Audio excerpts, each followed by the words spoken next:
ඒක පුද්ගල දළදේශීය නිෂ්පාදනය ආර්ථික විද්‍යාව අධ්‍යයනය කරන ඕනම කෙනෙක් ඒක පුද්ගල දළදේශීය නිෂ්පාදිතය ගැන දන්නවා. මේ සංකල්පය ගැන දන්නවා. කොහොමද ඒක පුද්ගල දළදේශීය නිෂ්පාදිතය ගණනය කරන්නේ?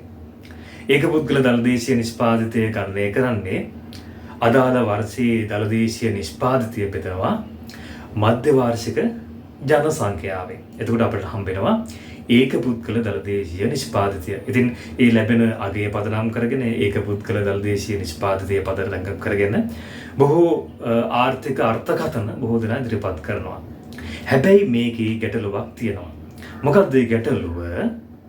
මේ ඒක පුද්ගල දළදේශීය නිෂ්පාදිතය මගින් හැම වෙලාවෙම ආර්ථිකයේ යථාර්ථය එහෙම නැත්නම් සැබෑ ස්වરૂපය පෙන්눔 කරන්නේ නැහැ.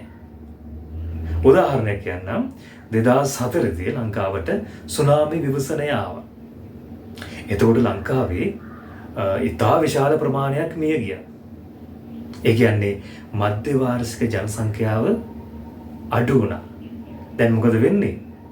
අදාළ වර්ෂයේ දළදේශීය නිෂ්පාදිතය මධ්‍ය වාර්ෂික ජනසංඛ්‍යාවෙන් බෙදුවාම අර මධ්‍ය වාර්ෂික ජනසංඛ්‍යාව අඩු වුණාම ඒක පුද්ගල දළදේශීය නිෂ්පාදනය එහෙම නැත්නම් එක් පුද්ගලයෙකුට හම්බෙන දළදේශීය නිෂ්පාදිතයේ කොටස මොකද උනේ?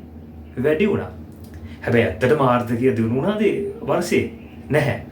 ඒ වගේම සුනාමි විවසනයේ හින්දා ඒ වර්ෂයේදී විදේශීය රටවල් වලින් අපිට විවිධ ආධාර හම්බුණා.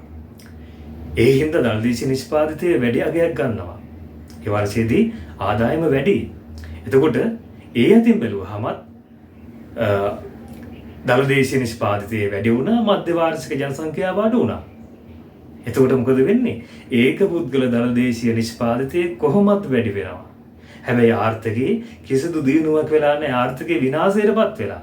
ඒ කාලයකදී පවා ඒක පුද්ගල දළදේශීය නිෂ්පාදිතය වැඩි වෙලා තියෙනවා. ඒකෙන්ද ඔයා දැනගන්න ඕන මේ ඒක පුද්ගල දළදේශීය නිෂ්පාදිතයෙන් හැම වෙලාවෙම ආර්ථිකයේ යථාර්ථය පෙන්눔 කරන්නේ නැහැ. සැබෑ ස්වરૂපය පෙන්눔 කරන්නේ නැහැ කියන එක ඔයා දැනගෙන ඉන්න ඕන.